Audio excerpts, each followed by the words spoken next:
Good morning, everyone. This is Professor Sagar Waghela here from JKSha classes. We welcome you all to this super revision for your executive exams. I'll be helping you with corporate accounting. So today we are going to start with corporate accounting part,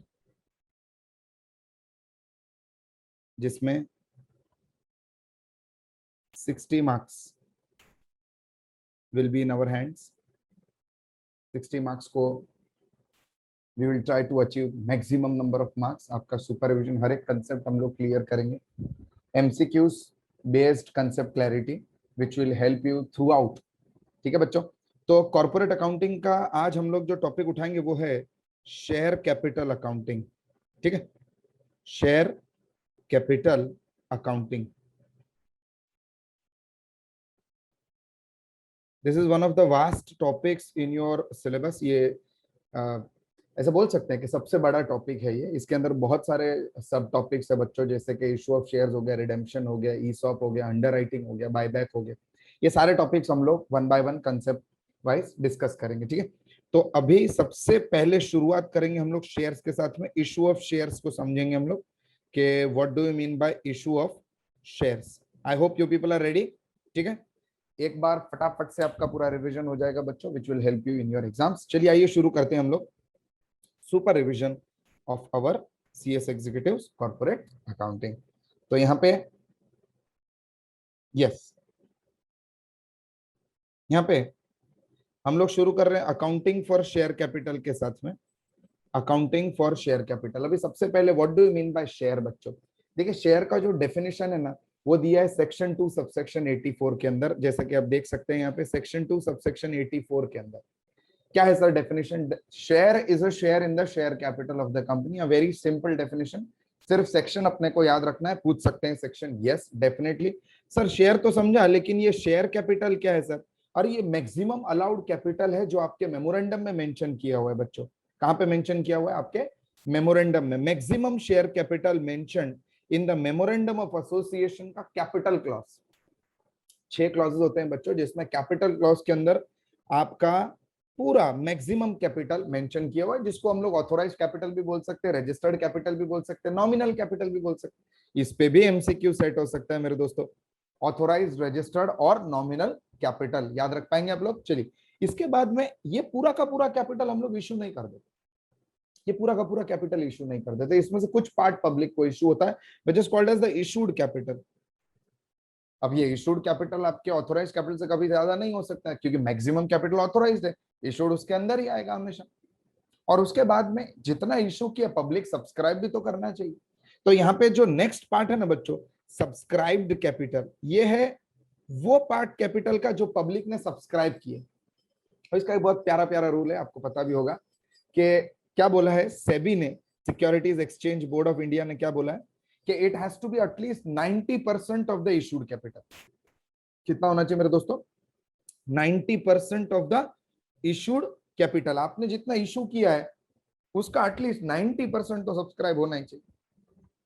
अभी आपको याद आएगा, हाँ sir हमने पढ़ा था कि अगर नहीं हुआ 90% तो इशू कैंसल हो सकता है, एप्लीकेंट्स को उनका पूरा का पूरा पेमेंट रिफंड करना पड़ जाएगा कंपनी को. डेफिनेटली यस, वाइंडिंग अप का भी ऑर्डर मिल सकता है अगर स्क्रूटिनी कुछ गलत अगर निकला कि बाबा आप कैसे नहीं रेस कर पाए पैसे, and you are unable to give proper answers के बाबा we were not prepared and this and that, तो ROC डिसाइड करेंगे वो तो. और यहाँ पे 90% का सब्सक्रिप्शन हो, ये गारंटी लेने के लिए क्या किया जाता है बच्चों. देखिए यहाँ पे ना सब्सक्रिप्शन, सबसे पहले तो मैं आपको सब्सक्रिप्शन बता दूं, 3 प्रकार के होते हैं. यहाँ पे अंडर सब्सक्राइब हो सकता है, जिसमें मैंने इशू ज्यादा किया लेकिन कम पब्लिक ने अप्लाई किया. उसके बाद में हो सकता है सब्सक्रिप्शन एट पार के, जितने मैंने इशू कर दिए उतने पब्लिक ने सब्सक्राइब भी कर दिए. फिर हो सकता है ओवर सब्सक्रिप्शन का केस. ना this is a very funny case. Over subscription, company एकदम हाइपर डिमांड में है और कंपनी मार्केट में खासा अच्छा नाम कमा चुकी है, और कंपनी अभी शेयर्स इशू करे तो बहुत सारे लोगों ने शेयर्स को सब्सक्राइब कर लिया जितने हैं नहीं देने के लिए अपने पास. तो अगर देने के लिए आपके पास शेयर्स नहीं है, ज्यादा लोगों ने अप्लाई किया है, and you want to give shares only to limited number of people because you have limited number of shares, तो क्या करने का. तो आपके पास 3 रास्ते हैं बच्चों. एक तो लॉटरी मेथड है, कि अक्कड़ बक्कड़ बम्बे वो हमको शेयर दे दो। Lottery method is not so popular method. दूसरा है FCFS, first come first serve, जो पहले आया, जिसने पहले अप्लाई किया उसको पहले शेयर्स। अभी ये भी मेथड ज्यादा पॉपुलर नहीं क्योंकि इसमें माल प्रैक्टिस होने का चांस है बच्चों। जो सबसे पॉपुलर मेथड है वो है प्रोरेटा। प्रोरेटा म्हणजे काय? प्रोरेटा का मतलब है, प्रोरेटा मींस दैट यहाँ पे प्रपोर्शनेटली आपको शेयर दिए जाएंगे। प्रपोर्शनेटली का मतलब क्या सर? अरे बाबा, प्रपोर्शनेटली मतलब अगर समझिए कि हमारे पास देने के लिए 100 शेयर्स है और 200 लोगों ने यहाँ पे एप्लीकेशन दिया है, तो यहाँ पे प्रोरेटा बन जाता है 1:2, मतलब 1 share is issued for every 2 shares applied. या बहुत सारे टीचर इसको इन्वर्स करके पढ़ाते थे, कंप्लीटली फाइन। आपको सिर्फ समझने का जरूरत है कि ओके 1 शेयर अप्लाइड तो फिर कितना शेयर अलॉटेड। वैसे यहाँ पे 2 शेयर अप्लाइड तो 1 शेयर इज अलॉटेड, क्योंकि 1:2 का यहाँ पे रेशियो हो गया आपका प्रोरेटा का। ये था सब्सक्राइब्ड कैपिटल से रिलेटेड डिटेल मेरे बच्चों। सब्सक्राइब कर लिया? हाँ। अभी कंपनी थोड़ा थोड़ा थोड़ा थोड़ा पैसा मांगेगा आपसे, जिसको हम लोग बोलते हैं प्यार से called up capital. We call it called up capital. इतना पैसा कंपनी ने मांगा है, डिमांड किया है। उसके बाद में आ जाता है अपना प्रिय मित्र पेड अप कैपिटल। मांग तो लिया आपने, मांग तो लिया कंपनी, लेकिन पे तो करने चाहिए कि नहीं? यस सर, पेमेंट तो होना चाहिए, शेयर होल्डर्स पे करेंगे, that is called as paid up capital. अगर किसी कारणवश कोई शेयर होल्डर पे नहीं कर पाता है, उसको हम लोग प्यार से बुलाते हैं कॉल्स इन अरियर्स। और अगर किसी शेयर होल्डर ने एडवांस में ज्यादा कॉल पे ऑफ कर दिया कि भाई कंपनी बार बार मांगने मत आना, ये ले ज्यादा शेयर, ज्यादा कॉल का पैसा ले ले, फाइनल कॉल तक का मेरा ड्यू जो भी है, I am clearing it up, ये रखिए आपके पास, तो that will be called as calls in advance. अभी ना तो कॉल्स इन अरियर पे आपको डिविडेंड मिल सकता है एज अ शेयर होल्डर, ना तो आपको कॉल्स इन एडवांस पे डिविडेंड मिल सकता है। तो सर क्या करेंगे? अरे कॉल्स इन अरियर तो पैसा भरा ही नहीं है, तो कहां से आपको डिविडेंड मिलेगा? इस पे तो उल्टा कंपनी आपसे चार्ज लेगा। Sir what is that charge? Interest पे करना पड़ेगा आपको मेरे बच्चों। डिफॉल्ट पीरियड जो है ना आपका, द डिफॉल्टिंग पीरियड, के बाबा कंपनी ने पैसा मांगा 31 मार्च को और तूने पे नहीं किया जून महीने तक, 1 जून तक, तो बाबा पूरा का पूरा अप्रैल और मई मंथ जो है ना उसका आपको इंटरेस्ट पे ऑफ करना पड़ेगा, अगर कंपनी के आर्टिकल्स ऑफ एसोसिएशन में परमिट किया गया है तो। ठीक। अब यहाँ पे इंटरेस्ट रेट क्या है? इंटरेस्ट रेट जो है ना मेरे बच्चों, वो 2 रूल्स में दिया गया है, एक है टेबल ए और एक है टेबल एफ। अपने लिए तो एफ एप्लीकेबल है, लेकिन मैं आपको दोनों बता रहा हूँ क्योंकि आईसीएसआई में ऐसा क्वेश्चन आ सकता है कि बाबा टेबल ए से क्या है रूल, तो बताओ। तो interest on calls in arrear जो है ना टेबल ए के हिसाब से आपको 5% पर एनम भरना पड़ेगा कंपनी को। The share holder has to pay, मतलब आपको ड्यू तो पे करना ही है, उसके साथ साथ में आपको क्या पे करना है? 5% इंटरेस्ट भी पे करना है। Is it understood? Lovely, very good, super. और अगर टेबल एफ आ जाता है, और अगर टेबल एफ आ जाता है तो ये रेट हो जाता है double, it will be 10% per annum. That is the only difference.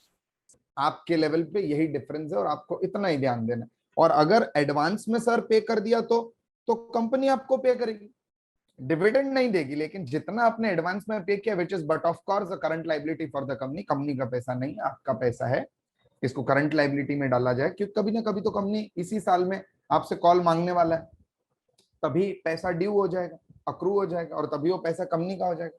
लेकिन तब तक के लिए पैसा शेयर होल्डर का है, कॉल्स इन एडवांस, और ये कंपनी के लिए लायबिलिटी है। इसके ऊपर कंपनी आपको, शेयर होल्डर को, इंटरेस्ट पे करेंगे। सर कितना इंटरेस्ट पे करेंगे? 6% per annum according to the table A और 12% per annum according to the table F.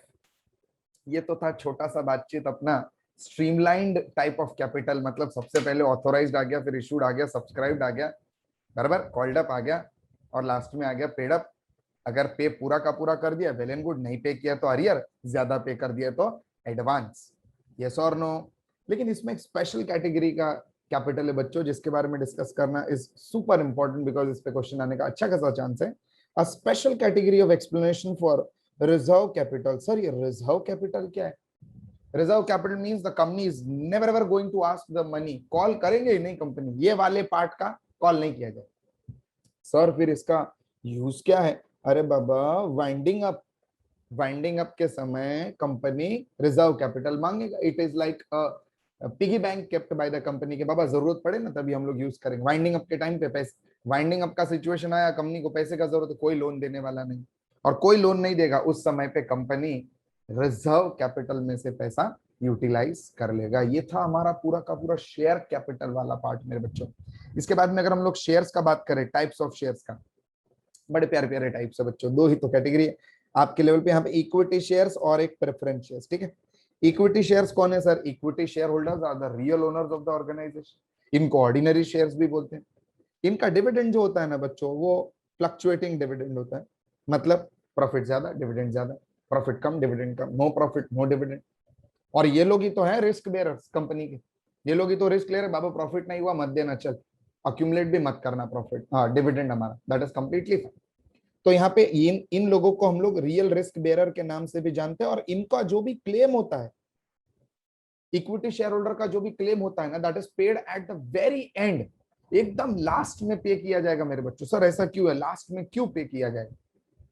क्योंकि ये लोग ही तो है रियल रिस्क बेयरर्स, सबको पे किया जाएगा, क्रेडिटर्स को, डिबेंचर होल्डर्स को, प्रेफरेंस शेयर होल्डर्स को, और एंड में अगर कुछ बचा तो पे करेंगे हम लोग इक्विटी शेयर होल्डर्स को, अगर कुछ बचा तो at the time of winding up. इसके लिए इनका नाम है रेसिडुअल क्लेमेंट्स, आ सकता है क्वेश्चन। नेक्स्ट है प्रेफरेंस। प्रेफरेंस नाम क्या है? Preference, these shareholders have a fixed rate of dividend, they get a preference over the equity shareholders। Equity share holders के ऊपर उनको प्रेफरेंस मिल जाता है, किस में सर? रीपेमेंट ऑफ कैपिटल में, जब भी कैपिटल रीपे करने का टाइम आएगा तभी भी प्रेफरेंस, और पेमेंट ऑफ डिविडेंड में भी, जब डिविडेंड पे करना होगा। कंपनी ने इक्विटी शेयर होल्डर का डिविडेंड डिक्लेयर किया, इसका मतलब ये इंप्लाइड है कि पहले हम लोग प्रेफरेंस शेयर होल्डर्स को पे करने वाले dividend. Without paying preference share holder, equity share holders can never ever be paid of.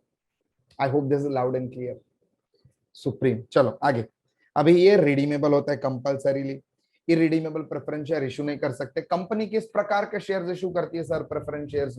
General norms पे। जनरली देखिए, अगर कोई एक्सप्रेस कंडीशन नहीं डाला है तो जनरल नॉर्म्स पे company cumulative, non convertible, shares convert नहीं हो सकते इक्विटी शेयर्स में, नॉन पार्टिसिपेटिंग, आपको सिर्फ डिविडेंड मिलेगा, पार्टिसिपेशन प्रॉफिट में कोई भी शेयर नहीं है आपका, इसी प्रकार के आपको शेयर्स इशू किए जाएंगे। हाँ, अगर कंपनी ने एक्सप्रेसली बोला है कि नहीं we want to issue participating preference share, then there is no stopping to them.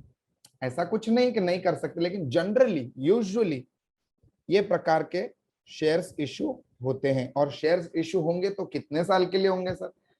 एक ऑर्डिनरी ऑर्गेनाइजेशन, एक normal company which is a non infrastructure company, वो 20 साल के लिए प्रेफरेंस शेयर्स इशू कर सकता है, 20 इयर्स में कंपल्सरी रिडेम्पशन करना है। But if you are a infrastructure company, तो आपको 30 इयर्स का टाइम फ्रेम मिलता है शेयर्स इशू करने में। टर्म पीरियड जो होता है शेयर का, that can B 30 years. I hope this is clear. आगे बढ़ेंगे, चलिए। Now the next concept is issue of shares. कैसे कैसे कंडीशंस में हो सकता है, बहुत ही जेनेरिक है, लेकिन ये भी पूछ लेते हैं तो हम लोग ये भी नहीं छोड़ेंगे बच्चों।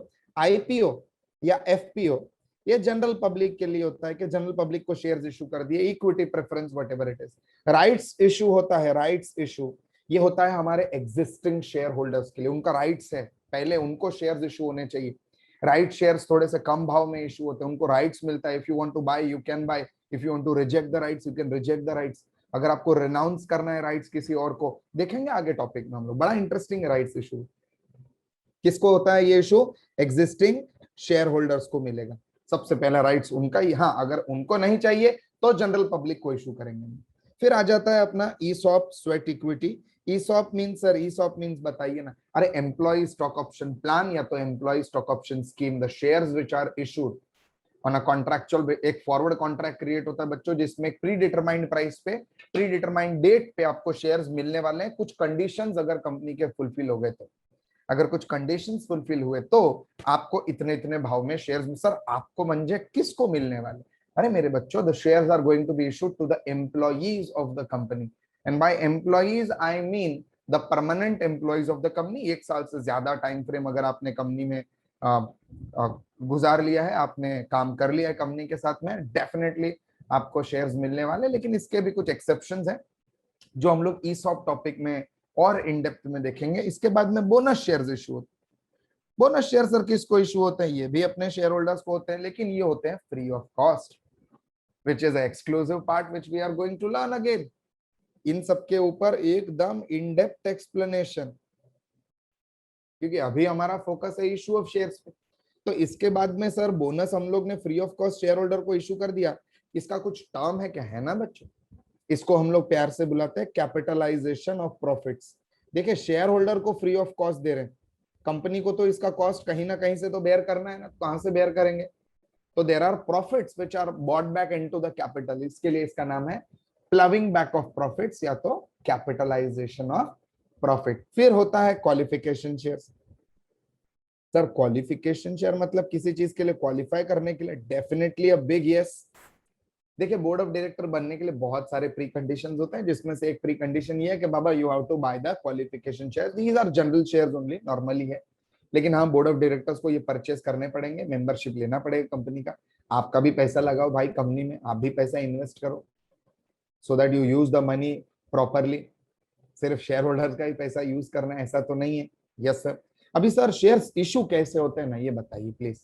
शेयर्स बच्चों इशू हो सकते हैं एट पार, एट प्रीमियम, लेकिन डिस्काउंट पे इशू नहीं हो सकता। डिस्काउंट पे इशू करने में रेस्ट्रिक्शंस है, सिर्फ ईसॉप के केस में हम लोग डिस्काउंट पे इशू करते हैं, वो भी एकदम सब्जेक्टिव कंसेप्ट है, लेकिन हम लोग उसके बारे में भी डिस्कशन करेंगे। यहाँ पे हम लोग बात कर रहे हैं इशू फॉर कैश और issue for other than cash, मतलब कंसिडरेशन अदर देन कैश। बाबा मैं तो शेयर इशू कर रहा हूं, तू क्या दे रहा है मुझको? कैश तो नहीं दे रहा है, और क्या? देखिए एसेट परचेस करने के लिए किए जा सकते हैं शेयर्स इशू, या तो किसी बिजनेस को आप टेक ओवर कर रहे हैं, परचेस करो, तो उसके लिए भी आप इशू कर सकते हैं शेयर्स। तो ये जो कंसेप्ट है ना, इसको हम लोग बोलेंगे for consideration other than cash. I hope this is clear. एक तो कैश के लिए, पैसों के लिए बाबा, हाँ सर ये कैसे इशू करेंगे? पार पे करेंगे। पार मतलब सर अरे फेस वैल्यू पे इशू कर दिया। फिर प्रीमियम पे भी इशू कर सकते हैं सर। प्रीमियम, प्रीमियम मतलब मेरे बच्चों मोर देन फेस वैल्यू वाले अमाउंट पे सिक्योरिटीज प्रीमियम आ जाएगा केस में। फिर यहाँ पे मैंने सिर्फ आपके समझने के लिए, just for the sake of understanding, please get this out, कि इक्विटी शेयर्स जो होते हैं ना, उसका usual face value, this is not compulsory, mandatory नहीं है, लेकिन यूजुअल फेस वैल्यू 10 रुपया होता है या 1 रुपया भी हो सकता है। और प्रेफरेंस शेयर्स का यूजुअल फेस वैल्यू होता है 100। ये यूजुअल टर्म्स पे है, 200 भी हो सकता है, depending on the memorandum of association का कैपिटल क्लॉज का डिटेल। आपने क्या मेंशन किया? कुछ नहीं किया, मतलब यही है, ये जनरल टर्म है आपके सम सॉल्विंग के लिए। यस।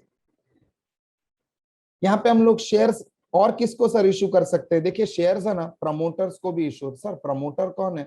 हाँ, कंपनी फॉर्म करने में, कंपनी फॉर्म करने में इनका बहुत इंपॉर्टेंट रोल होता है बच्चों। प्रमोटर्स आर द इंडिविजुअल्स और the entities who help the company to set itself up. हाँ, कंपनी को सेटअप करने में हेल्प करते हैं, और इनको हम लोग पैसे भी दे सकते हैं सर्विसेज के लिए इनके, या तो इनको शेयर्स दे दीजिए आप। तो अगर शेयर्स का बात करें तो सर शेयर्स हम लोग देंगे तो एंट्री क्या आने वाला है? ये एक एंट्री पूछ सकते हैं, उनका फेवरेट क्वेश्चन है। हाँ, this is asked many a times, तो इसको हमको याद रखना है बच्चों। अगर प्रमोटर को हमने शेयर्स दिया तो it will always be goodwill account debit to share capital account, equity share capital account, if equity shares are issued by any chance. यहाँ पे गुडविल डेबिट हो रहा है, प्रमोटर का नाम नहीं आएगा। हाँ, प्रमोटर का नाम बुक में आने नहीं वाला है। यहाँ पे बिजनेस को स्टार्ट करने में हेल्प किया तो बिजनेस का गुडविल जनरेट हो रहा है, गुडविल के लिए हम लोग ने शेयर कैपिटल इशू कर दिया उनको। कैश दिया तो यहाँ पे कैश आ जाएगा, बैंक के थ्रू पेमेंट हो रहा था, बैंक आ जाएगा मेरे बच्चों। I hope this is clear, एकदम क्लियर। चलिए आगे बढ़ेंगे। Shares can be issued at par. हाँ सर, बात बोला आपने हमको। यहाँ पे issue value will be equal to the face value of shares, definitely याद रखने लायक कंसेप्ट है। प्रीमियम, इशू वैल्यू जो है ना, वो आपके फेस वैल्यू से ज्यादा होने वाला है, more than face value, more than. ठीक है, वो मोर देन सिंबल है मेरे बच्चों। आगे डिस्काउंट पे इशू हो सकता है? नहीं सर, जनरल नॉर्म्स पे तो नहीं हो सकता, लेकिन हाँ बाबा ईसॉप ईसॉस अगर स्वेट इक्विटी इशू कर रहे हैं तो डिस्काउंट पे देने का चांसेस है। अभी सर शेयर्स इशू कैसे होते हैं? How do we issue the shares? तो बच्चों देखिए शेयर्स इशू करने का जो प्रोसीजर है ना, बड़ा सिंपल सा है। शेयर्स इशू करने का procedure, first the share holder will apply, पहले अप्लाई करेंगे वो। तो सर एप्लीकेशन का जर्नल एंट्री, सारा जर्नल एंट्री देखेंगे मेरे दोस्तों। एप्लीकेशन करना है, पहले शेयर होल्डर की तरफ से एप्लीकेशन आएगा, फिर हम उनको शेयर्स अलॉट करेंगे और कॉल का पैसा मांगेंगे, और यहाँ पे अगर कॉल का सारा पैसा पे कर दिया तो प्रोसीजर यहाँ पे हो जाता है कंप्लीट। बट आपको भी पता है, मुझको भी पता है कि सारे के सारे शेयर होल्डर्स तो भरने नहीं वाले, नहीं तो सम कैसे जनरेट होएगा। अभी आपको सिखाने के लिए सम्स जनरेट करने तो बाबा अरियर बताना है। तो ये जो कंसेप्ट है ना, ये ज्यादा ही स्ट्रेट फॉरवर्ड कंसेप्ट है, लेकिन हम लोग इन डेप्थ देखेंगे कि बाबा एप्लीकेशन में क्या होता है। तो मेरे बच्चों लुक हियर एवरीबॉडी, हाँ ध्यान देंगे, एप्लीकेशन में क्या होने वाला है। एप्लीकेशन में अगर शेयर होल्डर ने अप्लाई किया तो हमारा एक प्यारा प्यारा जर्नल एंट्री यहाँ पे आ जाता है मेरे दोस्तों, जो है bank account debit to share application account. पैसा आया, एप्लीकेशन नामक एक अलग अकाउंट में हमने डाल के रखा। कैपिटल में अभी ट्रांसफर नहीं कर सकते क्योंकि आपके शेयर एक्सेप्ट हुए, रिजेक्ट हुए, क्या हुआ पता नहीं। जैसे ही पैसा रिसीव किया, सेकंड एंट्री आपका आ जाएगा, share application account debit to share capital. अगर आपका एप्लीकेशन एक्सेप्ट हुआ तो, अगर एप्लीकेशन रिजेक्ट हो गया है तो एंट्री उल्टा पड़ जाएगा। पहला वाला आपका एंट्री था बैंक टू शेयर एप्लीकेशन, अभी हो जाएगा एप्लीकेशन टू बैंक। बाबा वापस दे दो पैसे सबको जिनका शेयर एप्लीकेशन रिजेक्ट कर दिया हमने। थर्ड केस आ सकता है कि मैंने बाबा रिजेक्ट नहीं किया, तूने तो ज्यादा पैसा दे दिया है, ज्यादा पैसा दिया है, लेकिन मैं तुझे तेरा एक्सेस पैसा वापस नहीं दूंगा, मैं आगे वाले स्टेप में एडजस्ट कर दूंगा। मतलब sir I am going to adjust the excess of application allotment step. हाँ, तो यहाँ पे आपका जो एप्लीकेशन का पैसा है उसको हम लोग ट्रांसफर कर देंगे अलॉटमेंट के अंदर। कहाँ पे ट्रांसफर कर देंगे मेरे दोस्तों? अलॉटमेंट के अंदर ट्रांसफर कर दी। जब मैं मांगूंगा अलॉटमेंट का पैसा उतना तू कम दे देना, एकदम बेसिक लेवल अंडरस्टैंडिंग। यहाँ पे एप्लीकेशन का जो फंडा है ना मेरे बच्चों, उसमें कैसा, पहले रिसीट ऑफ एप्लीकेशन मनी होता है, बाद में होता है ट्रांसफर, जो ड्यू का एंट्री आता है, कहाँ पे डालना है एप्लीकेशन का पैसा, वो एंट्री सेकंड आता है। बाकी सारे स्टेप्स में पहले ड्यू फिर रिसीट, पहले कंपनी मांगेगा फिर शेयर होल्डर पे करेगा। देखिए आप लोग, बड़ा इंटरेस्टिंग चैप्टर है बच्चों। All the topics of executive are very easy if you understand it in a better way. यहाँ पे ध्यान दे देना आप लोग, कॉन्सेंट्रेट कीजिएगा। अभी एप्लीकेशन का जो पैसा है, एप्लीकेशन का जो पैसा है वो हमने रिसीव किया। हाँ सर रिसीव किया। एटलीस्ट 5% ऑफ फेस वैल्यू मांगना चाहिए एप्लीकेशन के समय पे, ऐसा कंपनीज एक्ट बोलता है और सेबी बोलता है कि बाबा 25% ऑफ इशू प्राइस मांग लेना। दो रूल है, दोनों याद रखना है। क्वेश्चन आया कि बाबा कंपनीज एक्ट पे कितना रेगुलेशन, तो 5% ऑफ फेस वैल्यू। सेबी पे क्या रेगुलेशन है? तो सेबी बोलता है कि बाबा एप्लीकेशन के समय पे इशू वैल्यू का 25% तो आना ही चाहिए। मतलब अगर आपका एक शेयर 100 रुपीज का है तो कंपनीज एक्ट के हिसाब से at least 5 rupees should be asked on application, और सेबी के हिसाब से it should be 25 rupees on application. ठीक है, दो रूल्स है, दोनों पे भी क्वेश्चन आ सकते हैं। मिनिमम अगर ऐसा पूछ लिया कि what is the minimum amount, 5%, याद रखना है आपको। सेबी का रूल क्या है बच्चों? 25% of issue price, not the face value. Clear है? चलिए आगे बढ़ेंगे। आगे दिया हुआ है, मैंने पर्पसली लिख के रखा, देखिए क्या क्वेश्चन आ सकता है। Question can come on excess of application. अब ये एक्सेस ऑफ एप्लीकेशन कैसे ढूंढना है कि बाबा तूने कितना ज्यादा पैसा भरा ये तो बताओ। क्वेश्चन आ सकता है, देखिए ना कितना ब्यूटीफुली क्वेश्चन पूछ सकते हैं वो लोग। हम भी कैलकुलेट करके दे देंगे कि एक्सेस कैसे कैलकुलेट करना है। आपने कितना पैसा भरा एप्लीकेशन पे, आपने जितने शेयर्स अप्लाई किए multiplied by the application amount. फिर आ जाता है इसमें से एक्चुअली कंपनी ने आपको कितने शेयर्स अलॉट किए, multiplied by the application amount. Number of shares allotted, आपने अप्लाई किया है 100 शेयर के लिए, एक शेयर पे अगर समझिए कि 10 रुपीज पे करना है, तो यहाँ पे 1000 रुपीज आपने पे किए, लेकिन कंपनी ने आपको सिर्फ 50 शेयर अलॉट किए और हर शेयर पे 10 रुपया, मतलब 500 हो जाएगा। तो आपका एक्सेस कितना बच गया मेरे दोस्तों? It is 500 only if my calculation are right.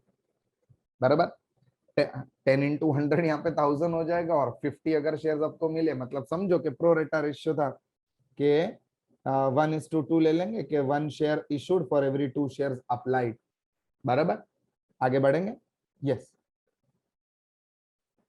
तो आपको एक्सेस ऑफ एप्लीकेशन 1 मिनट के अंदर अंदर मिल जाएगा बच्चों, 1 मिनट के अंदर अंदर। This was a very unique formula to remember, इसके लिए रेड में लिखा है, देखिए आप लोग मार्कअप कर लीजिएगा।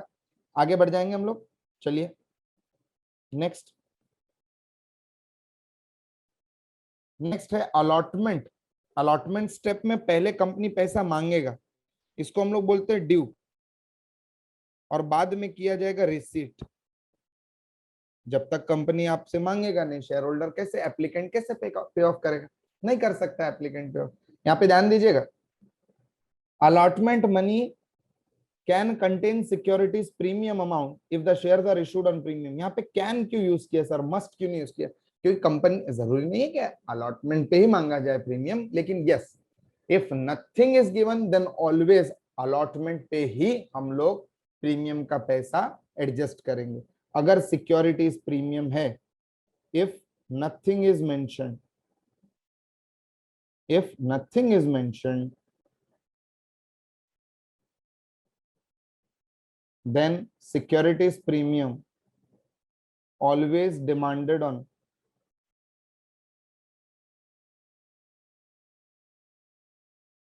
अलॉटमेंट, हमेशा अलॉटमेंट में मांगे। अलॉटमेंट का पैसा मांगा जा रहा है, थोड़ा पैसा कैपिटल के लिए दे दो भाई, थोड़ा पैसा प्रीमियम के लिए दे दो, कंपनी मांग रही है, फिर आप पे ऑफ करेंगे मेरे बच्चों। ये जो एक्सेस पैसा मांगा जा रहा है, देखिए जर्नल एंट्री ऐसे आ जाएगा कि अरे शेयर होल्डर, हे शेयर होल्डर, अलॉटमेंट का पैसा दे दो प्रभु, क्योंकि कुछ पैसा मुझे शेयर कैपिटल में डालना है और कुछ पैसा डालना है सिक्योरिटी प्रीमियम में। मेरा कंपनी एकदम डिमांड में है, मार्केट में मेरे कंपनी के शेयर्स हाई प्राइस में बिक रहे हैं, मैं भी प्रीमियम पे इशू कर रहा हूँ, मुझे एक्स्ट्रा पैसा चाहिए, उस एक्स्ट्रा पैसे का नाम है सिक्योरिटी प्रीमियम। ये पैसा एक्सक्लूसिवली सिर्फ 5 यूजेस में ही आ सकता है बच्चों। There are only 5 uses to this securities premium, जो है देखिए यहाँ पे ध्यान दीजिएगा, जो है बोनस, आप बोनस इशू करने के लिए सिक्योरिटी प्रीमियम यूज कर सकते हैं, बायबैक के लिए कर सकते हैं, प्रिलिमिनरी एक्सपेंस राइट ऑफ करने के लिए हो सकता है, फिर शेयर इशू एक्सपेंस को या डिबेंचर इशू एक्सपेंस को या डिस्काउंट को राइट ऑफ करने के लिए या कमीशन राइट ऑफ करने के लिए आप इशू कर सकते हैं, या तो प्रीमियम ऑन रिडेम्पशन के लिए भी सिक्योरिटी प्रीमियम यूज हो सकता है। ये उनका फेवरेट क्वेश्चन है बच्चों, ये पांचों यूजेस बहुत ज्यादा इंपॉर्टेंट है, वेरी वेरी इंपॉर्टेंट, और इनको बाय हार्ट कर लेना है अपने को, सीधा सीधा बाय हार्ट करना है। 5 uses of securities premium. I hope this is loud and clear. आगे बढ़ जाएंगे, चलिए friends. The next part is allotment के बाद में, अलॉटमेंट का पैसा मांग लिया हमने, हाँ सर मांग लिया, यहाँ पे अलॉटमेंट का पैसा आ गया, हाँ सर आ गया। अलॉटमेंट का जितना भी पैसा आना चाहिए था वो आ जाएगा, bank account debit to share allotment account. किस चीज का पैसा आ गया? अलॉटमेंट का पैसा आ गया, मजा आ गया सर। अगर एप्लीकेशन का कुछ एक्सेस था, वो एप्लीकेशन का एक्सेस एडजस्ट होके rest of the amount will be received by us. I hope this is clear. आगे कॉल का पैसा मांगा जाएगा। सर कितने कॉल होते हैं? यूजुअली देयर आर 3 कॉल्स, लेकिन ऐसा कोई लिमिट नहीं है बच्चों। First call, second call, final call. जो लास्ट कॉल होता है, जहां पे सारा कॉल्ड अप वैल्यू कंप्लीट हो जाता है, उसको हम लोग प्यार से बुलाते हैं फाइनल कॉल। लेकिन यहाँ पे जब कॉल मनी का बात करूं, same to same like allotment, ऊपर अलॉटमेंट का पैसा मांगा था, यहाँ पे किसका पैसा मांग रहे? कॉल का पैसा। मांगने का एंट्री क्या है? पहले तो ट्रांसफर, मतलब पहले ड्यू, फिर रिसीट। सेम लाइक अलॉटमेंट, देखिए ना दोस्तों, same like allotment, same xerox. पहले मांगेंगे, अरे शेयर होल्डर देवता, शेयर कॉल का पैसा दे दीजिए, कहाँ डालना है? शेयर कैपिटल में डालना है। फिर जब पैसा पे कर दिया जाएगा तो एंट्री आ जाएगा bank account debit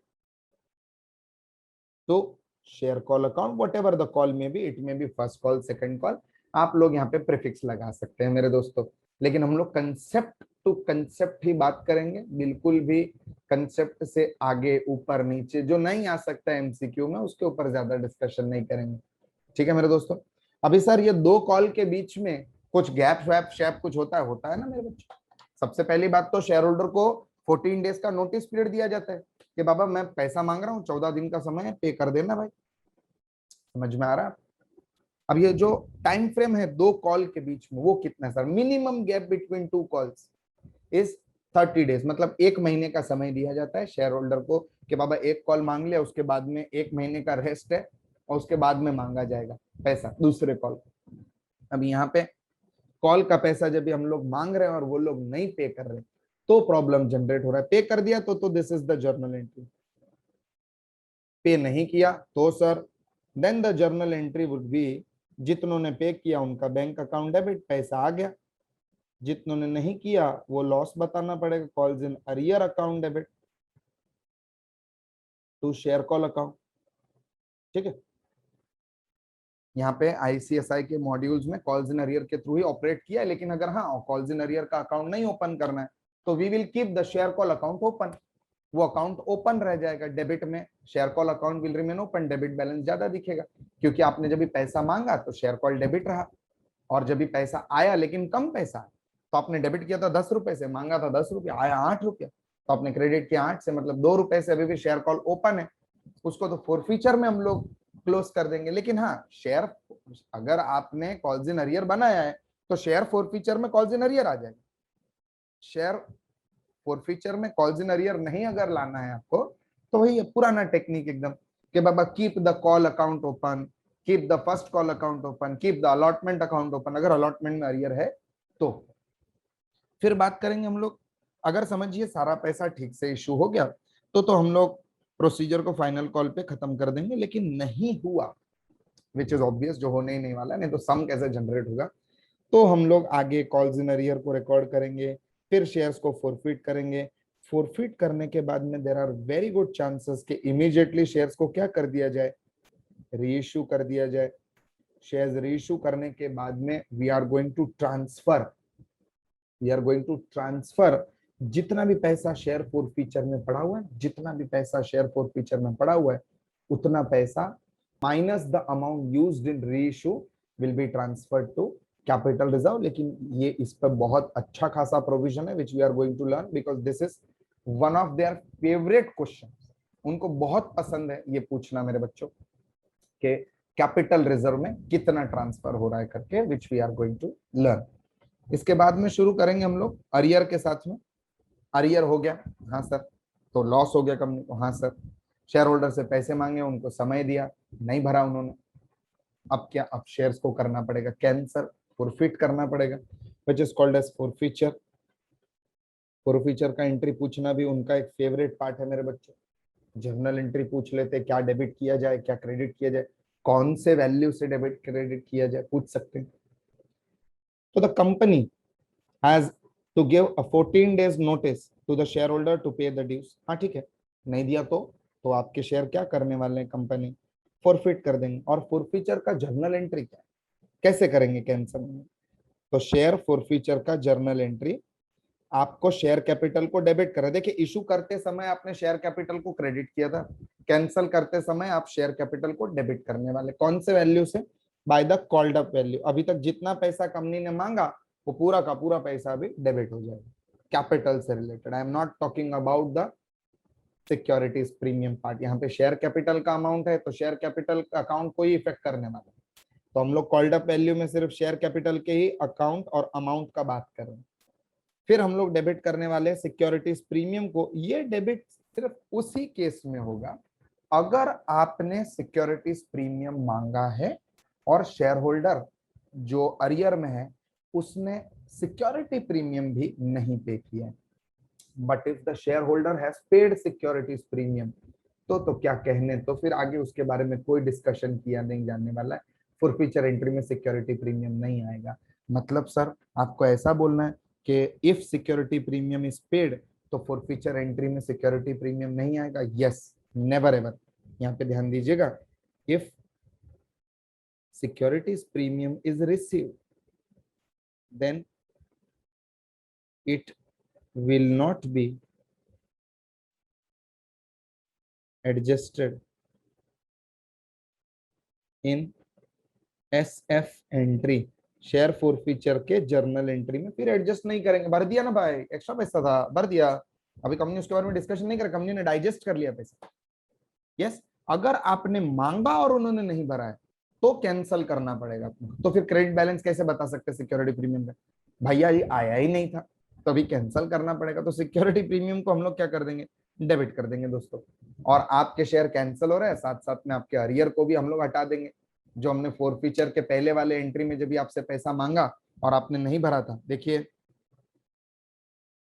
The company asked the money from the shareholder could not pay, so calls in arrear was debited, and now we are going to credit that share forfeiture to close your account. यहाँ पे देखिए credit कर दिया ना share calls in arrear को, और finally share forfeiture में हम लोग आपने जितना भी पैसा भरा है कैपिटल रिलेटेड, सुनिएगा ध्यान से, total paid up amount related to capital only, premium नहीं, प्रीमियम का बातचीत नहीं होगा अगर आपने भर दिया है तो, लेकिन अगर आपने कैपिटल से रिलेटेड कुछ भी अमाउंट पे किया, बट ऑफ कोर्स पे किया ही रहेगा, तो वो अमाउंट आपके शेयर फॉरफीचर अकाउंट में क्रेडिट हो जाएगा।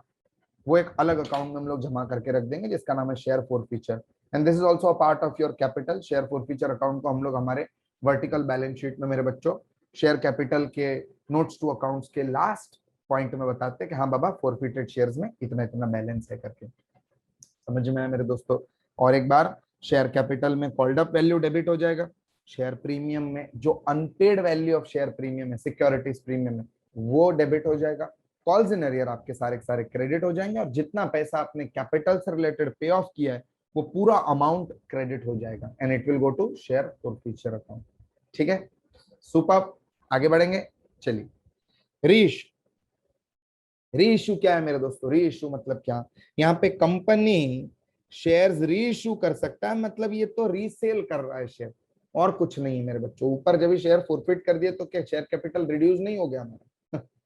हम लोग दूसरे किसी को बेच देंगे ये शेयर, और इंस्टेंटेनियसली बेचना है, तो यहाँ पे ना एप्लीकेशन ना अलॉटमेंट कुछ भी नहीं, वन सिंगल एंट्री में काम तमाम, एक ही एंट्री में। यहाँ पे कंपनी शेयर्स को इमीडिएट री इशू करने के लिए, ल्यूर करने के लिए नए प्रोस्पेक्टिव शेयर होल्डर को डिस्काउंट पे शेयर इशू करता है, क्योंकि पहले वाले शेयर होल्डर से तो पैसा आया ही है, तो पहले वाले शेयर होल्डर ने जितना पैसा भरा है उतना माइनस, अगर समझो 10 रुपए का एक शेयर है और पहले वाले शेयर होल्डर ने समझिए 5 रुपया पे ऑफ कर दिया था, समझिए चलिए ना 6 रुपया पे of, just for the sake of diversity 6 रुपया पे ऑफ कर दिया और 4 रुपया नहीं भरा, जिसकी वजह से उसके शेयर फॉरफिट हो गए। तो यहाँ पे हमारे जर्नल एंट्री में कैसा हो जाएगा कि बाबा 10 रुपए का शेयर कैपिटल कैंसिल हो रहा है, अरियर थे 4 रुपए के, फॉरफीचर था 6 रुपए का, तो शेयर फॉरफीचर में 6 रुपीज है ना। तो अभी अगर कंपनी 4 रुपए में भी शेयर इश्यू कर दे ना बाहर दूसरे किसी शेयर होल्डर को, प्रोस्पेक्टिव बायर को, तो भी कंपनी का लॉस नहीं है बच्चों, क्योंकि शेयर फॉरफीचर में 6 रुपीज पड़े, वो पैसा हम लोग री इशू में एडजस्ट कर देंगे।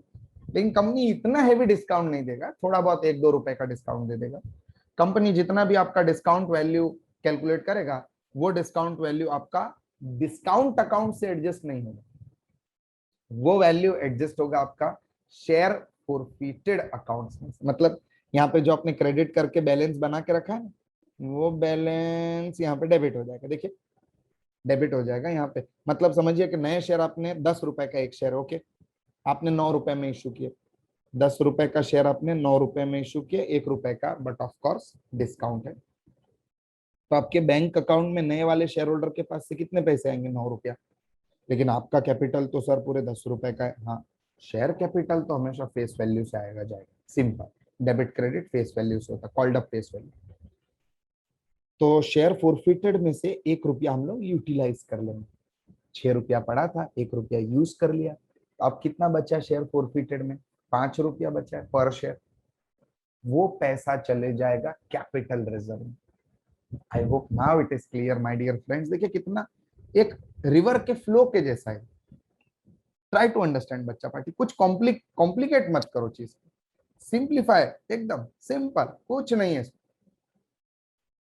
यहाँ पे अगर सर प्रीमियम पे इशू कर दो, बट ऑफ कोर्स प्रीमियम तो हम लोग सिक्योरिटी प्रीमियम, कंपनी इतना हैवी मार्केट शेयर लेके बैठा है कि कंपनी प्रीमियम पे भी इशू कर दे तो भी नए शेयर होल्डर अगर ले लेंगे तो हम लोग कुछ भी यूज नहीं करेंगे हमारे शेयर फॉरफिटेड अकाउंट में से।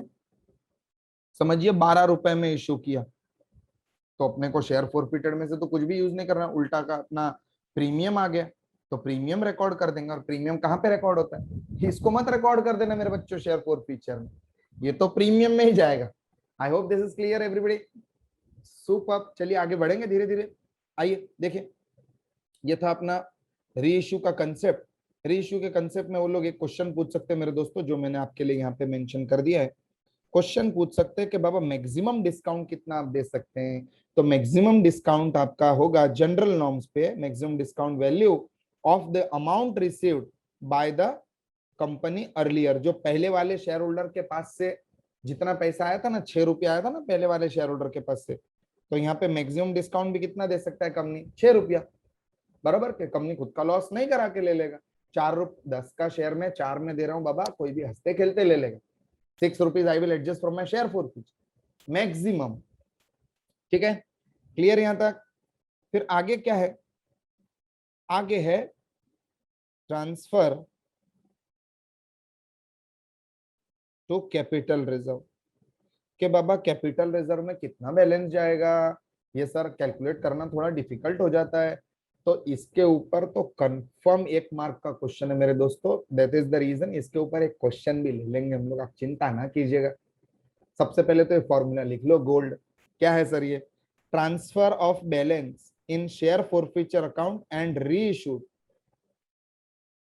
इन share forfeited and reissued account to capital reserve. मतलब जितने शेयर फॉरफिट करके रीइश्यू कर दिए, उनका जो बैलेंस पड़ा है शेयर फॉरफिचर अकाउंट में, वो बैलेंस कहां पे ट्रांसफर करना है, कैपिटल रिजर्व में।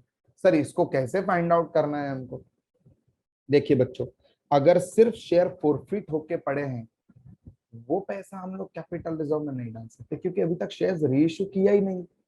तो सर क्या डाल सकते हैं हम लोग, मेरे सुपरस्टार हो, हम लोग सिर्फ रीइश्यूड शेयर्स पे जितना बैलेंस फॉरफीचर अकाउंट में पड़ा है, अगर समझिए ऊपर हम लोग एग्जांपल लिए थे अभी एक शेयर का 6 रुपया पड़ा था, 6 रुपए में से हमने 1 रुपया यूज कर लिया, 5 रुपया रह गया। That 5 rupees we are going to transfer to our capital reserve account.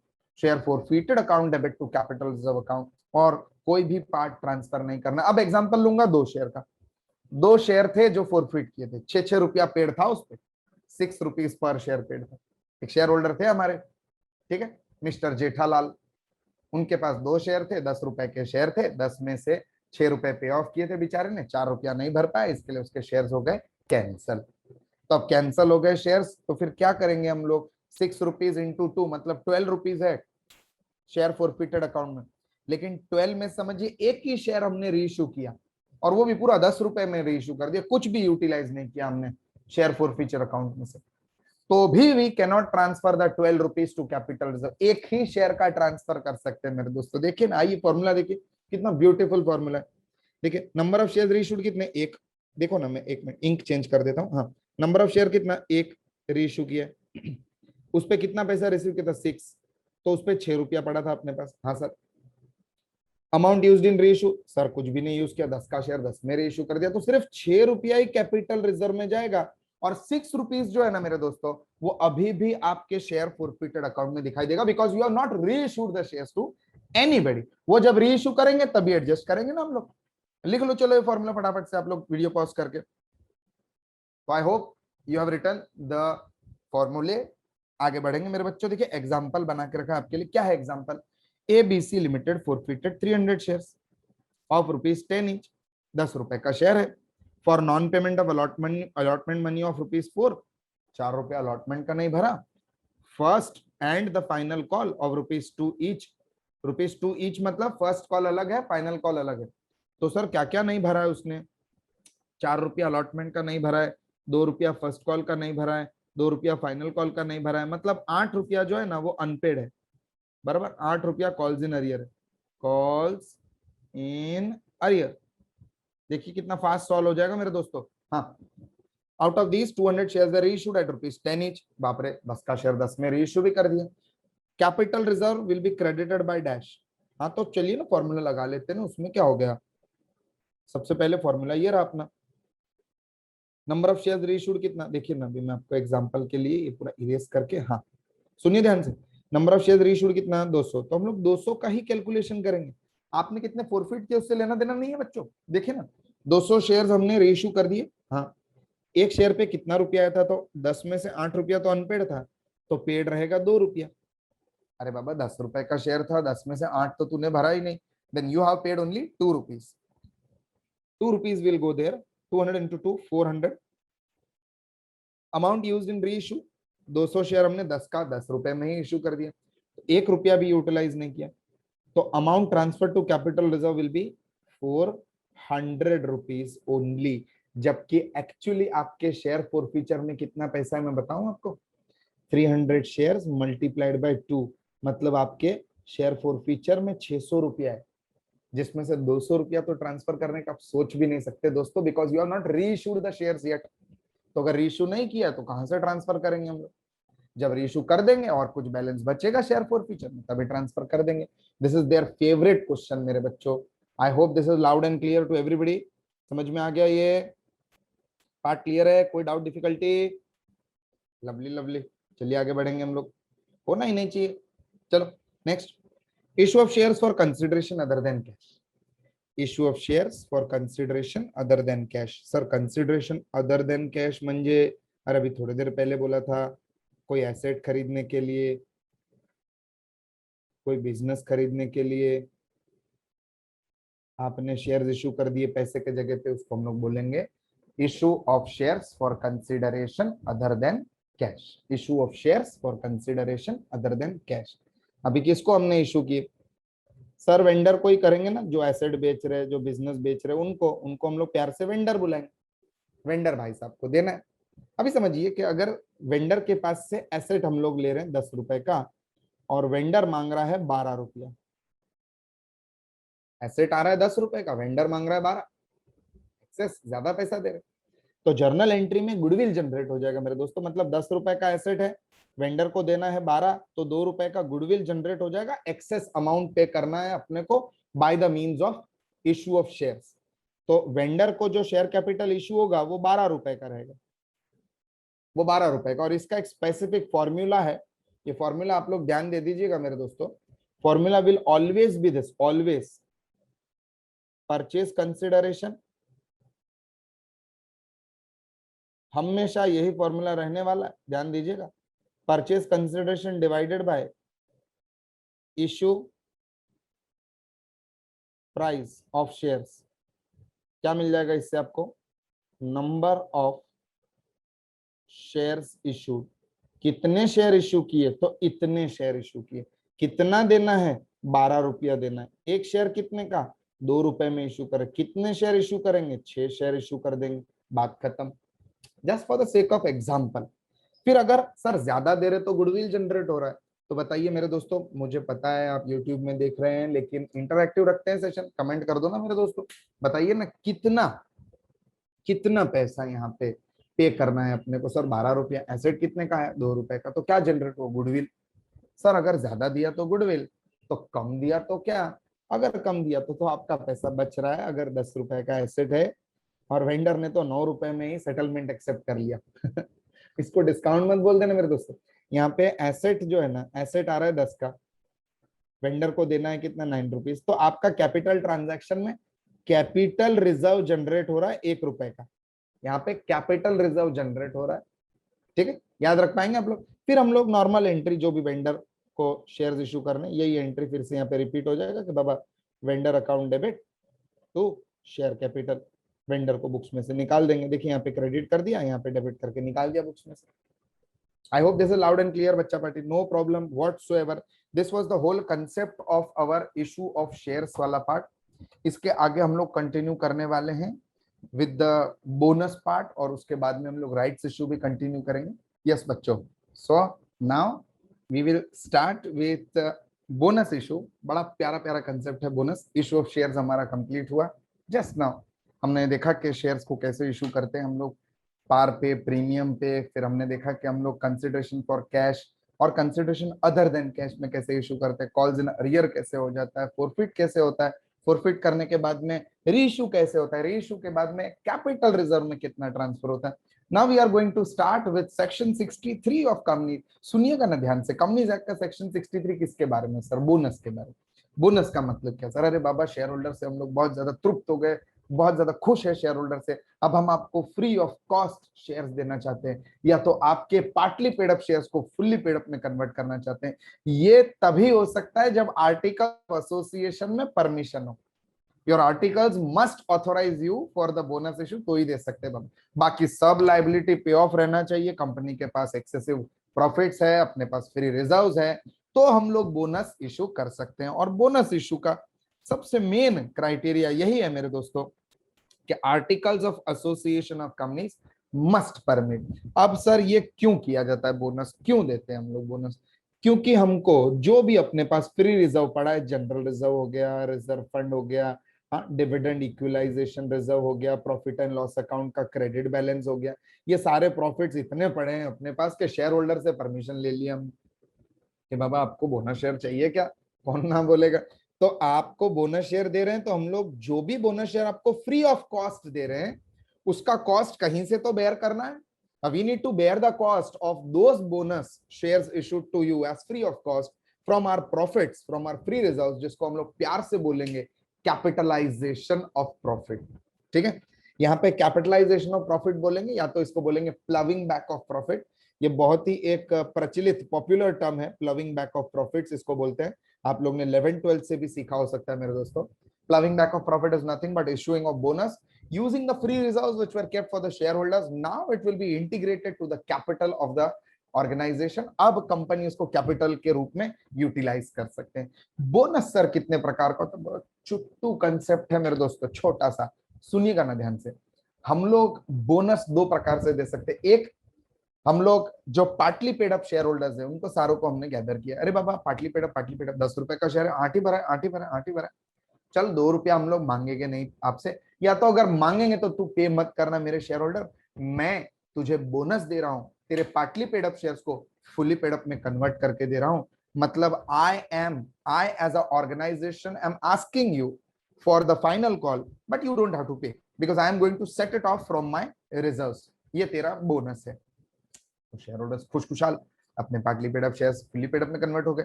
दूसरा जो केस है बोनस का, वो है हमारा issuing fully paid up bonus shares free of cost. उनको फ्री है, कंपनी को थोड़ी फ्री है, कंपनी को तो कॉस्ट बेयर करना है। हाँ सर, कंपनी कहां से बेयर करेगा? अरे बाबा अपने फ्री रिजर्व्स है ना मित्र, अपने यहां से हम लोग यूटिलाइज कर लेंगे। सुनिए ना, issuing fully paid up bonus shares free of cost to existing fully paid shareholders in the same proportion। देखिए यहाँ सॉरी सम प्रपोर्शन, मतलब कोई ना कोई प्रोपोर्शनेट बेसिस पे है कि बाबा आपके पास 5 शेयर है क्या, तो हम लोग आपको 2 शेयर देंगे। तो यहाँ पे रेशियो है बोनस का 5:2 का। If you hold 5 shares will give you 2 shares bonus, whatever it is calculated by the organisation. इस पे डिसीजन कंपनी लेंगे, बोर्ड ऑफ डायरेक्टर्स इसको आगे शेयर होल्डर्स के मीटिंग में ये लोग लेके जाएंगे और बोनस डिक्लेयर करने की कोशिश करेंगे। बोनस डिक्लेयर का परमिशन मिल गया वंस, तो उसके बाद में जो भी यहाँ पे प्रपोर्शन डिक्लेयर किया है कंपनी ने, वो प्रपोर्शन में कंपनी बोनस शेयर्स डिक्लेयर करके इशू कर देंगे मेरे दोस्तों। अब ये कैसे इशू होता है और कौन कौन से रिजर्व्स हम लोग यूज कर सकते हैं, ये फेवरेट क्वेश्चन है आईसीएसआई का। They can ask you a question on this, reserve that can be used to issue bonus shares. ध्यान दीजिएगा, जो रेस्ट्रिक्टेड रिजर्व्स होते हैं ना, रेस्ट्रिक्टेड रिजर्व, हाँ सर ये क्या है रेस्ट्रिक्टेड रिजर्व? अरे बाबा reserves specially kept for some specific purpose, वो यहाँ पे यूज नहीं होंगे। सर हमको कैसे मालूम? अरे क्या क्या यूज होगा यही बता दे रहा हूं मैं, बस यही एलिमेंट यूज होने वाले। सबसे पहले तो सीआरआर यूज करेंगे हम लोग, हाँ सर, फिर कैपिटल रिजर्व यूज करेंगे, लेकिन सिर्फ जो कैश में रिसीव हुआ है वो ही कैपिटल रिजर्व का बात करेंगे। रिवैल्यूएशन रिजर्व ऐसा कुछ है, रिवैल्यूएशन ऑफ एसेट्स के वजह से कोई समझो कैपिटल रिजर्व ऐसा कुछ जनरेट हुआ, तो उसको हम लोग यूटिलाइज नहीं करेंगे यहाँ पे। Capital reserve received only in cash. फिर आ जाता है securities premium.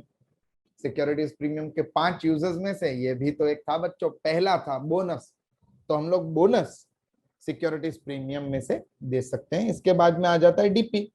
DP mean sir अरे divisible profit. Sir divisible profit म्हणजे काय? म्हणजे free reserve. Sir free reserve म्हणजे काय? Profits which are kept for divisible utilisation. मतलब क्या सर, हम लोग शेयर होल्डर को डिविडेंड देने के लिए जो फाइनल प्रॉफिट जो बचा के रखा है, रिटेन्ड अर्निंग जो बचा के रखा है हमने, जिसका कहीं पे भी यूटिलाइजेशन कर सकते हैं, उसको फ्री रिजर्व्स बोलते हैं हम लोग। एग्जाम्पल रिजर्व फंड हो गया, जनरल रिजर्व हो गया, डिविडेंड इक्विलाइजेशन रिजर्व हो गया, कोई और फ्री रिजर्व हो गया, पीएनएल का क्रेडिट बैलेंस हो गया, all these are called as free reserves. इनको यूटिलाइज करके, इनका यूटिलिटी लेके we are going to issue bonus. सबसे पहले हम लोग इन सारे रिजर्व्स को गैदर करके पैसा हम लोग चेक करेंगे कि बाबा कितना पैसा हमको लगने वाला है, कि अगर 5 शेयर पे 2 बोनस शेयर हम लोग देने वाले हैं, और ये एक शेयर 10 रुपए का है, तो 2 मल्टीप्लाइड बाय 10, तो total cost of bonus will be 20 rupees. 2 share 10 रुपए के देने पड़ेंगे। 20 रुपया कहाँ से जमा करें भाई? तो 20 रुपया हम लोग यहाँ से जमा करेंगे। 5 रुपीज, 5 रुपीज, 10 रुपीज, 5 रुपीज, जो भी है 5 5 5 एवरीवेयर 5 चलेगा। कैपिटल रिजर्व में ही पर्याप्त बैलेंस है, तो और कोई रिजर्व यूज करने का जरूरत नहीं, सीधा 20 यहाँ से ले लो, डाल दो उसको एक सेपरेट अकाउंट में जिसका नाम है bonus account. Bonus to share holder नाम का एक सेपरेट अकाउंट हम लोग ओपन करेंगे। सीआरआर को ट्रांसफर कर दिया जाएगा मेरे dear friends to bonus to share holders account में।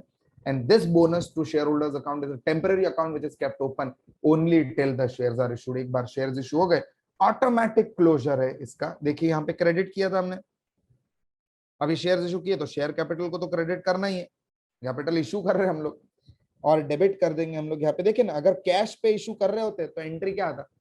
Cash bank account debit to share capital, लेकिन इस बार कैश बैंक तो आएगा नहीं, तो क्या आ जाएगा मेरे डियर फ्रेंड्स? आ जाएगा bonus to share holders account, bonus to share holders account. और अगर बाय एनी चांस, पॉसिबिलिटी कम है लेकिन बाय एनी चांस अगर प्रीमियम पे इशू कर दिया हमने बोनस, तो प्रीमियम को भी क्रेडिट कर देंगे हम लोग, कोई बात नहीं ना, कोई दिक्कत ही नहीं, उसमें क्या होगा। अगर समझिए यहाँ पे 10 रुपए का शेयर में 12 रुपए में इशू कर रहा हूं, तो मुझको 2 शेयर इशू करने के लिए 24 रुपए का जरूरत है, तो मैं यहाँ पे 24 रुपीज गैदर करूंगा और 24 रुपीज में यहाँ पे एडजस्ट करूंगा। 24 शेयर कैपिटल 20 का और यहाँ पे प्रीमियम 4 रुपए का, वट एवर द केस में भी। ये तो आपको स्पेसिफिकली मैं केस बता रहा हूँ मेरे दोस्तों। आई hope this is loud and clear, सबको समझ में आ रहा है। बोनस देखिए ना कितना छोटू सा है बोनस। और अगर समझिए कि पार्टली पेड अप शेयर्स को फुल्ली पेड अप में कन्वर्ट करवा रहे हैं, तो सर तो क्या आएगा? देखिए हम लोग सबसे पहले ये समझेंगे कि partly paid up shares converted into, हाँ, converted into fully paid, fully paid में कन्वर्ट कर दिया तो कैसे हम लोग एंट्री मारेंगे अगर ये बोनस के थ्रू हो रहा है?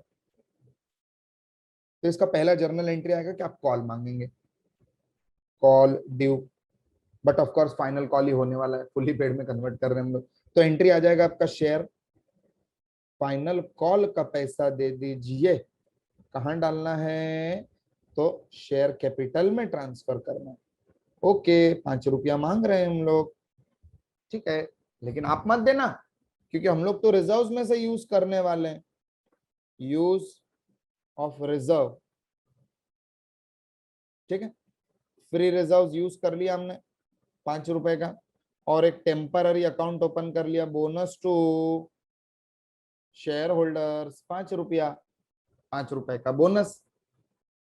अभी यही बोनस हम लोग शेयर कॉल अकाउंट को क्लोज करने के लिए, शेयर फाइनल कॉल देखिए ना, पहले एंट्री में डेबिट करके ओपन किया हमने, अभी उसको क्लोज करना है, तो we are going to credit share final call account और डेबिट कर देंगे इस हमारे टेम्पररी अकाउंट को जिसका नाम है bonus to share holders account. I hope and pray to god कि आपको सब कुछ समझ में आए मेरे दोस्तों, बिकॉज इंपॉर्टेंट कंसेप्ट है, इसके ऊपर उन लोग डेबिट क्रेडिट का क्वेश्चन पूछ सकते हैं कि जर्नल एंट्री में क्या आएगा। तो I hope you remember these 3 entries properly. यहाँ पे पार्टली पेड अप को फुल्ली पेड अप में कन्वर्ट करने का फंडा आपके सामने in a very very easy manner मेरे दोस्तों। अब ये तो हो गया sir bonus, bonus complete, bonus share issue कर दिए। अब बात करेंगे नेक्स्ट कंसेप्ट के बारे में which is rights issue. Sir rights issue means what? देखिए सबसे पहले तो इसका जो प्रोविजन है ये एफपीओ के थ्रू होता है मेरे बच्चों के। फर्दर पब्लिक ऑफर हम लोग जब भी करते हैं तो पहला प्रेफरेंस होता है अपने एग्जिस्टिंग शेयर होल्डर्स के। बाबा मेरे जो शेयर होल्डर फ्रेंड्स हैं उनको ही मैं क्यों ना दे दूं शेयर्स पब्लिक को इशू करने से पहले। ये होता है एज पर सेक्शन 62 ऑफ और कंपनीज एक्ट 2013। सेक्शन 62 क्या बोलता है? बहुत सारे प्रोविजन है, उसमें से एक है राइट्स का, कि बाबा rights issue means what? Rights issue means the existing share holders को आप शेयर्स इशू कर रहे हैं कि बाहर वालों को दे दूं उससे पहले मेरे ही शेयर होल्डर्स को क्यों? तो अब आपके करंट शेयर होल्डर के पास यहाँ पे हो जाता है 3 सिनारियोज आ जाते हैं उनके सामने। एक, बाबा राइट्स एक्सेप्ट कर लो और खरीद लो शेयर। दूसरा, नहीं करने बाबा शेयर्स परचेज नहीं करने, आप कर दो पब्लिक को इशू, रिजेक्ट कर दो राइट्स। थर्ड हो जाता है you can renounce the rights to third party, मतलब you can transfer your rights to third party. Easy भाषा में अगर मैं आपको समझाऊं, यहाँ पे लिखा भी है मैंने आपके लिए, everything will be given to you मेरे बच्चों इन पीडीएफ फॉर्मेट, चिंता नहीं करना, बराबर। एलएमआर आपका हो जाएगा पूरा का पूरा। कॉर्पोरेट अकाउंटिंग में 55 प्लस आना चाहिए अपने को, इधर ही 6 मार देना अपने। प्रोफेशनल्स में I want to see you in JKSA. आगे बढ़ेंगे दोस्तों। यहाँ पे सबसे फर्स्ट पॉइंट अपना कि बाबा एक्सेप्ट कर लिया राइट्स तो क्या, तो खरीद लो, जो रेट है उस पर खरीद लीजिए, कोई इशू नहीं। सेकंड, रिजेक्ट कर दिया मतलब ओके, पब्लिक को बेच दिया। थर्ड, अगर आपने रेनाउंस किया, ट्रांसफर किया आपके राइट्स को, मतलब क्या सर, आप सेल कर रहे हैं आपके राइट्स का। किसका सेल कर रहे हैं? राइट्स का। Rights to buy the shares of the company to third party if permitted. हाँ, अगर कंपनी ने ऐसा क्लॉज रखा है बाबा ओके यू आर परमिटेड, तो फिर कर सकते हैं, डिपेंड्स। अभी क्या कंसेप्ट सर ये वाले टॉपिक में, चुट्टू टॉपिक है भी बोनस के जैसा। इस पे दो कंसेप्ट अपने को ध्यान देना है। एक है अपना थियोरेटिकल मार्केट प्राइस, क्या है मेरे दोस्तों, इसको थियोरेटिकल एक्स मार्केट प्राइस भी हम लोग बोल सकते हैं। हाँ, और बहुत सारे बुक्स में directly theoretical market price TMP करके दिया हुआ है। हम लोग दोनों भी सीख लेंगे, मॉड्यूल में दोनों दिया हुआ है, सुनिएगा ध्यान से। हम लोग तो मॉड्यूल को फॉलो करेंगे, आपके अटेम्प्ट के लिए जो मॉड्यूल बोल रहा है वो हम लोग फॉलो करने। बेयर एक्ट क्या बोल रहा है वो तो लेटेस्ट प्रोविजन है, लेकिन अपना मॉड्यूल हमारे लिए क्या एप्लीकेबल है दोस्तों, that we are going to learn. ठीक है, हो सकता है कि आपका जो करंट मॉड्यूल है वो और आपका जो नया बेयर एक्ट है वो दोनों डिफर कर जाए, but we are any which ways going to learn from our module only because that is god for us, बराबर। ध्यान देंगे आगे। चलिए, यहाँ पे थियोरेटिकल मार्केट प्राइस मतलब क्या? थियोरेटिकल मार्केट प्राइस का मतलब है आपके सिक्योरिटीज का टोटल कॉस्ट, आपके सिक्योरिटीज का total cost at the current market price and the rights price. Sir कुछ भी नहीं समझा सर, इसी के लिए तो हम लोग आए, सुनिए ना, ये तो आपके मॉड्यूल में दिया हुआ है। थियोरेटिकल मार्केट प्राइस का इजी इजी फॉर्मूला, कंपनी क्या बोलता है कि मैं मेरे शेयर होल्डर्स को, जिनके पास 4 शेयर्स हैं, उनको मैं 1 शेयर इशू करने वाला। अभी जिनके पास 4 शेयर्स का होल्डिंग है उनको कितना राइट्स मिला है? 1 शेयर का राइट्स मिला है, राइट्स। ओके, मतलब टोटल 5 शेयर हो गए। अभी ध्यान दीजिएगा, मार्केट प्राइस दिया हुआ है शेयर का, समझिए 40 रुपीज, और राइट्स इशू का प्राइस है समझिए 10 रुपीज। या चलिए ना और थोड़ा सा सिंप्लीफाई कर देता हूँ, 10 रुपीज का फेस वैल्यू रहने दो, राइट्स हम लोग कर देंगे 20 का। ठीक, तो मेरा थियोरेटिकल मार्केट प्राइस यहाँ पे क्या हो? थियोरेटिकल मार्केट प्राइस बड़ा ही इजी है बच्चों, आपके ओल्ड शेयर्स मतलब आपके 4 shares multiplied by the market price which is 40 rupees plus new share का कॉस्ट। नए कितने इशू होने वाले? 1 शेयर इशू होने वाला। इशू प्राइस क्या है आपका राइट्स का? सर 20 रुपया। तो आपके पास टोटल कितने शेयर्स हैं? ओल्ड शेयर 4 और 1 शेयर आपको मिलेगा, तो यहाँ पे कैलकुलेट करेंगे 4 4 जा 16, बराबर 160 प्लस 20 डिवाइडेड बाय 5। तो यहाँ पे 180 डिवाइडेड बाय 5, 180 डिवाइडेड बाय 5, 36 आना चाहिए। 36 रुपया जो है ना, 36 रुपीज आपका थियोरेटिकल एक्स मार्केट प्राइस है मेरे दोस्तों। ये क्वेश्चन आ सकता है एग्जाम में, कैलकुलेट पीएमपी पूछ लिया तो क्या करेंगे बाबा रे, क्योंकि राइट्स में ज्यादा कुछ है नहीं पूछने लायक, पूछ सकते हैं। एक question is expected from this particular topic मेरे बच्चों। पूरा शेयर कैपिटल अकाउंटिंग काफी बड़ा है, उसमें से एक क्वेश्चन इस पे पूछ सकते हैं। Everybody clear? चलिए आगे बढ़ेंगे हम लोग। इसके बाद में आ जाता है वैल्यू ऑफ राइट्स। ये दो ही इंपॉर्टेंट कंसेप्ट है, एक है अपना थियोरेटिकल मार्केट प्राइस, दूसरा है अपना वैल्यू ऑफ राइट्स। आपके राइट्स का एक्चुअल वैल्यू क्या है सर, कैसे ढूंढना है? This is nothing but the difference between the actual market price and the theoretical market price. इसी ऊपर वाले क्वेश्चन में एक्चुअल मार्केट प्राइस क्या है? सर एक्चुअल मार्केट प्राइस ना 40 रुपये, और आपका थियोरेटिकल मार्केट प्राइस क्या है? थियोरेटिकल मार्केट प्राइस आया 36 रुपये, 36 रुपीज। तो यहाँ पे अपना वैल्यू ऑफ राइट्स कितना हो जाएगा? It is the market price which is 40 rupees minus the theoretical market price which is how much? 36। तो मेरे वैल्यू ऑफ राइट्स कितना है? ये है 4 रुपीज, 4 रुपए का मेरा वैल्यू ऑफ राइट्स है। सिर्फ सिंपल सा कंसेप्ट है, दो चीज अपने को याद रखना है। राइट्स इशू किसको होता है सर? ये होता है एग्जिस्टिंग शेयर होल्डर्स को। इनके पास क्या क्या पावर है, एक्सेप्ट कर सकते हैं, रिजेक्ट कर सकते हैं, रिनाउंस कर सकते हैं अपने राइट्स को। किसी थर्ड पार्टी को बेचना है तो आपके राइट्स का क्या वैल्यू, आप कितने रुपए में बेचेंगे, तो आप बेचने वाले हैं 4 रुपए में, क्योंकि आपके राइट्स का वैल्यू मिनिमम कितना है, 4 रुपीज, तो है, ज्यादा में बेचना, ज्यादा में बेच दीजिए। यहाँ पे थियोरेटिकल मार्केट प्राइस और वैल्यू ऑफ राइट्स पे क्वेश्चन आ सकता है मेरे दोस्तों। So this was a small concept of rights issue. यहाँ पे राइट्स इशू से रिलेटेड जो जो क्वेश्चंस हैं वो क्वेश्चंस दो प्रकार के हैं, एक है अपना थियोरेटिकल मार्केट प्राइस और एक है वैल्यू ऑफ राइट्स का कैलकुलेशन। सेक्शन आपको पूछ सकते हो लोग। अभी ये जो पूरा टॉपिक हमने कंप्लीट किया, जिसमें हमने इशू ऑफ शेयर्स देखा, बोनस देखा, राइट्स देखा, इसमें क्वेश्चन किस प्रकार के आ सकते हैं एग्जाम में। तो सबसे पहला, this is going to be constant throughout our lectures. Theory आपको रीड करना है मॉड्यूल में से, हमेशा मॉड्यूल में से थियरी पूछ सकते हैं, एक बार साइलेंट रीडिंग दे देना है, थियरी आ सकता है। फिर ज्यादा करके चांसेस कौन कौन से क्वेश्चंस के हैं, तो calculation of calls in arrear पूछ सकते हैं, इस पे एमसीक्यू आ सकता है। Amount, calculate the amount in share forfeited account, इस पे याद रखिएगा, शेयर फॉरफिटेड अकाउंट पे security premium amount will never be included, will never be included in share forfeiture account, कभी जिंदगी में नहीं आएगा दोस्तों। इसके बाद में बात करें तो amount to be transfer to capital reserve, इसके ऊपर तो हमने पूरा का पूरा एक क्वेश्चन ही कर लिया, कैपिटल रिजर्व में कितना पैसा जाता है। तो बाबा शेयर जितने रीइश्यू किए उसका कैपिटल रिजर्व में ट्रांसफर करना है, शेयर जितने रीइश्यू किए उसका शेयर फॉरफीचर में कितना बैलेंस पड़ा है, आपने कितना यूटिलाइज किया रीइश्यू में, what is the amount of shares which is, what is the amount of a share forfeited amount which is utilised in reissue, minus कर देंगे दोनों को तो आपको आ जाएगा the transfer amount to be transfer to capital reserve. फिर आ जाएगा कैलकुलेट द मैक्सिमम बोनस, यहाँ पे नंबर ऑफ शेयर्स पूछ सकते हैं, एकदम इजी। यहाँ पे वो लोग अमाउंट ऑफ बोनस पूछ सकते हैं, दो क्वेश्चन पूछ सकते हैं, इसमें दोनों हमने कवर अप कर दिए कि बाबा नंबर ऑफ शेयर्स कैसे कैलकुलेट करना है, अमाउंट कैसे कैलकुलेट करना है, मैंने आपको बताया प्रोपोर्शनेट बेसिस पे करना है अपने को, अमाउंट ऑफ बोनस अपने को कैलकुलेट करना है, number of bonus shares multiplied by the issue price. क्या बोला मैंने, बोलिए मेरे साथ में मेरे बच्चों, amount of number of bonus shares multiplied by issue price. अब ये इशू प्राइस मतलब क्या हम लोग शेयर होल्डर के पास से नहीं ले रहे पैसा, लेकिन इशू प्राइस दिखाना पड़ेगा अपने, ये हो जाएगा आपका बोनस का टोटल अमाउंट, जो अपने को कहां से गैदर करना है, फ्री रिजर्व में से। I hope you understand. CRR, CR, SPDP, इन चारों में से हम लोग यूटिलाइज कर सकते हैं।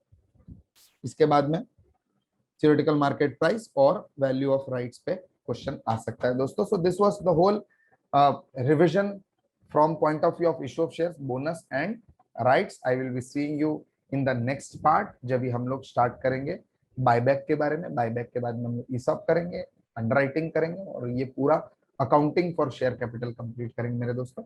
तब तक के लिए थैंक यू सो मच।